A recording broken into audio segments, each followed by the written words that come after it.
everybody and welcome back to my channel. So today I'm doing my March reading wrap up. I read 11 books and 1 novella in March, and I think that it was such a good wholesome month for me because I did a lot of other life things this month. I went on a trip with one of my best friends from college and really took time for myself this month. And I know that this is a lot of books, like it's not normal, but it is way less than what I have done in previous months, and I just felt so relaxed and not stressed this month, and I did read some really good books. Okay, so the first book that I read this month was House of Salt and Sorrows by Erin A. Craig. This book has been sitting in my house for a while. My mom bought it and I saw it on TikTok and I was like, oh my god, I own this. So I decided to read it. First of all, the cover is just absolutely gorgeous. I love like the dark gothic vibe. This book is a gothic fantasy dark vibes. How I would describe it. So this follows Annalie, and she has so many siblings, but they've been dying one by one, like very weird deaths. And then they have a little sister that can see the ghost of these siblings that have passed away. And so everybody's like, oh my gosh, it's a curse. There's a curse that's picking these siblings off one by one. And Annalie is determined that it is not a curse. And so she wants to find out why and how her sisters have actually died. It was an interesting book. I did give it 3 stars just because I wasn't in love with the writing. It was a little bit hard to get into. It took me a while to get through, and also it was just so weird, and it did kind of remind me of Juniper and Thorn, but I liked that book a lot better, and I thought that it was executed a lot better in what it was trying to do. I would still recommend it if you're into like the dark gothic fairy tales, but it's definitely really weird.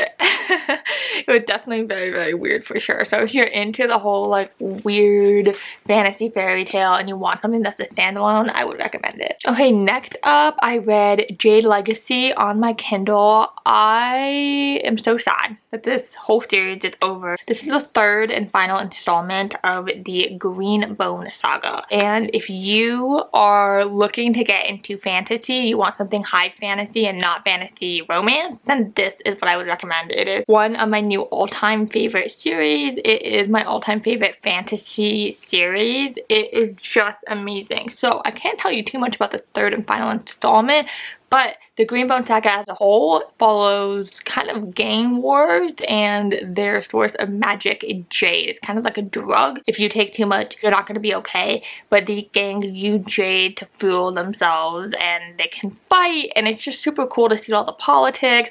And something I love about the saga is that it takes place over years and years and years. It really feels like an epic in that sense because you follow them through years. There's so much character development and it's just so real. Like you cannot get attached to any of the characters, I'll just say that. And I've never read anything like that. The world that this author has created has been insane, and I will say that I think that she finished off this trilogy fantastically. It was heartbreaking.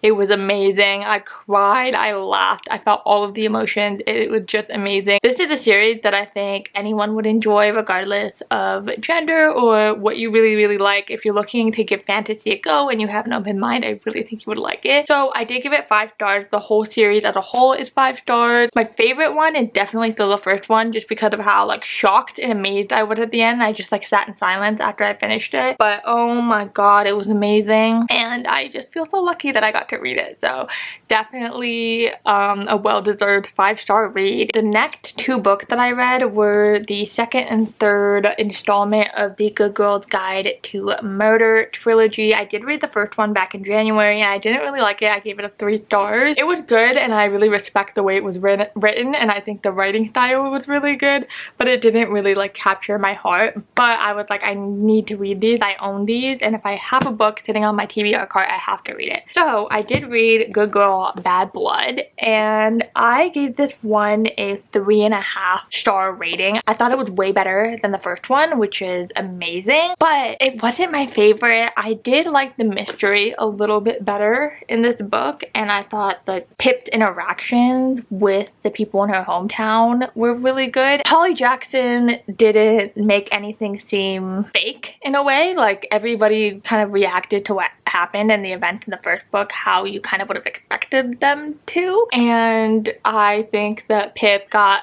the appropriate amount of heat, I guess, for her actions. And I think that if you are a fan of the first book, you would really like this. But I did like the mystery a lot better. I liked seeing like her romance a lot better and just like everything that happened. And something that I'll say is really cool about the second and the third book is that it all connects to the first book somehow. You get a little bit of breadcrumbs in this one and you're like, oh my gosh, like you actually find out a lot, which is really interesting because it definitely felt like the first book was a standalone and could have been a standalone. But I really like how Holly Jackson kind of connected them. I really liked it. So this one was good. I wouldn't go out of my way to recommend this one, but it was better than the first one. Let's talk about the third one, As Good as Dead. It took such a turn, guys. Like, it got so dark in this book, and it doesn't really revolve around a mystery per se. It becomes so much more than that, and I love this so much. I gave this one 4 stars. It was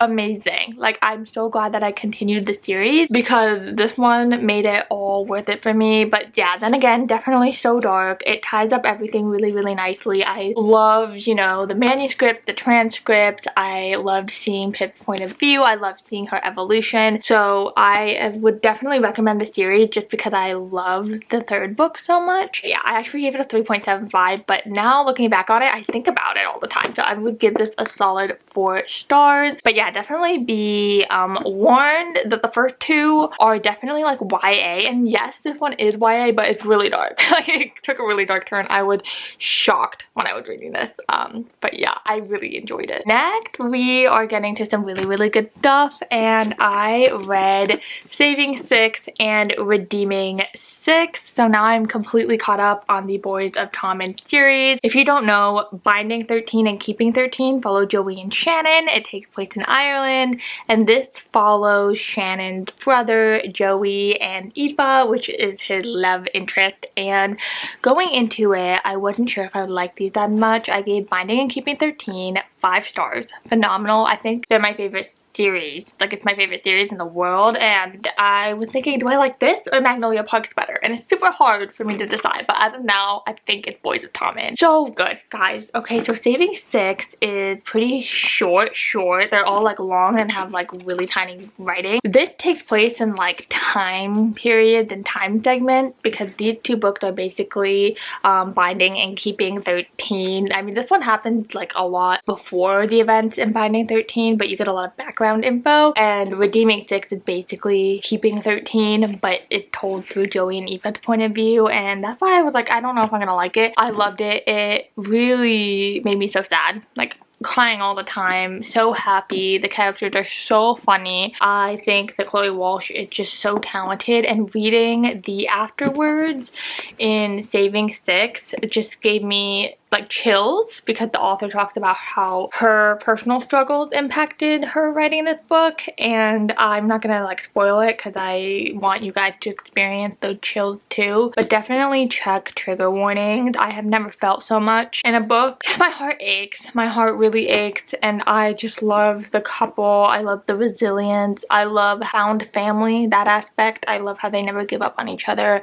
and it's just amazing. So if you are looking for something, I know they say that they're YA, but I would not classify them as YA. I think that they are so much more serious than just a little YA book. Definitely check trigger warning. It's just amazing. Freaking amazing. Redeeming 6 is so long. So freaking long. I think the ebook was like 1,200 pages, but I didn't want it to end. I could have read another 100 pages, and I just love this series so much, and I will reread it time and time again. I cannot wait for Taming 7. 5 stars. 5 stars. It's 5 stars. I honestly didn't go into it thinking it was going to be 5 stars because I thought that it would just be reserved for Binding and Keeping 13, but these 2 were just amazing. So 5 stars, amazing series, can't recommend it enough. I'm shoving these books down my friend's throat because they must read them. Okay, next I read Turtles All the Way Down by John Green. This was my book club pick of the month, and I got to pick, and I picked this because it's coming out as a movie. John Green actually made a Vlog Brothers video about it, and this had been sitting on my shelf for years and years, and I never read it. So we read it, and I was like, you know what, this is like kind of a little bit familiar to me. Read it, like going through the book, and then I realized when I finished the book that I did read this when it came out, and that's how memorable it was. I cannot believe that I just like completely forgot reading a book until after I finished it for the second time. But I kind of felt the same way about this book. First of all, let me tell you what it's about. So it's about a high school student, Aza, I think is her name, and there's a $100,000 reward at stake if they can find their missing neighbor. He's like this super rich guy, and she was friends with his son way back in the day. So that's the setup of the story, and there's this whole like mystery thing involved. I didn't love the writing as much as I like other John Green books. It did make me feel very nostalgic though, because I could definitely tell it was John Green, and like reading it, I could read it in his voice. This depicts like really severe anxiety, and John Green depicted like a different type of anxiety than the one that he had, so it was easier for him to write about. And I think that some of the analogies were really, really good. Like once you understand why the title is the title, chills. But I feel like there's something missing. But this book did make me want to pick up Looking for Alaska, because I remember loving that book, but there's just something a little bit off in the way that this book was written for me. But 3 stars, and I can't wait to see the movie. Next, I read a book that had been on my list for a long time, and it is Half a Soul by Olivia Atwater. Literally, how cute is this cover?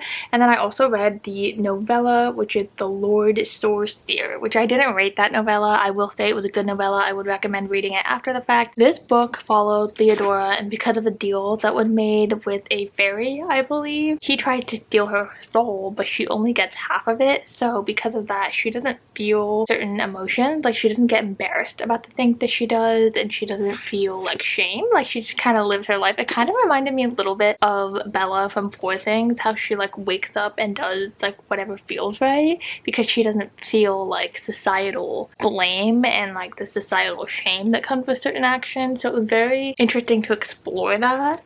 I did really like this. I know that there's other books in this series, but they're standalones, and I don't know if I'll read them. I think that this one had the most interesting premise. I don't know if I connected with the writing that much. There were times in like certain chapters where I was like kind of bored, but the premise was super, super interesting. The chapters were a little long for me, I'm not even gonna lie, but I did really like the love interest and just like the certain situations that they dealt with, and I loved the ending. I thought that this had one of the best endings out of any book I've read in a really long time. So 3.7 stars. I have been seeing so many people reading this lately, and it's very interesting to see their opinions on this, because I feel like this book like isn't really talked about that much, but recently it is, and I really like it. It did give me like a little like cozy fantasy vibes, but with a little bit more stakes. Okay, next I read The Grace Year on my Kindle. I was just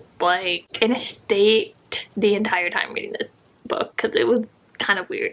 In this dystopian world, all of the girls have to go on a grace year, and nobody knows what happened during the grace year. You're not allowed to talk about it, but it's very traumatic because a lot of people die during the grace year, and then when they come back, all the other girls are like, oh my god, they look haunted. This girl is about to go on her grace year, and you find out what happened during the grace year, and it's basically a Hunger Game type thing. And I want to just like have a whole book club about this book, because there's just so much to dissect. I feel like you could read this book in an English class and talk about it, because there's just a lot going on and a lot there. I did give it 4 stars. I really enjoyed it. I really liked the discussions and the thought that it brought to my brain after I read it. However, I don't think that it was as full-fledged as it could have been. I feel like it could have been a lot more developed, and it would have been really, really good. No, it's good. It's on Kindle Unlimited, and I definitely recommend it. It's a quick read, really weird and dystopian, but honestly like just brings about a lot of interesting questions and discussion points. Okay, next I read As Long as the Lemon Trees Grow. I am a little bit emotionally destroyed from this book, and it's different. It's a different sort of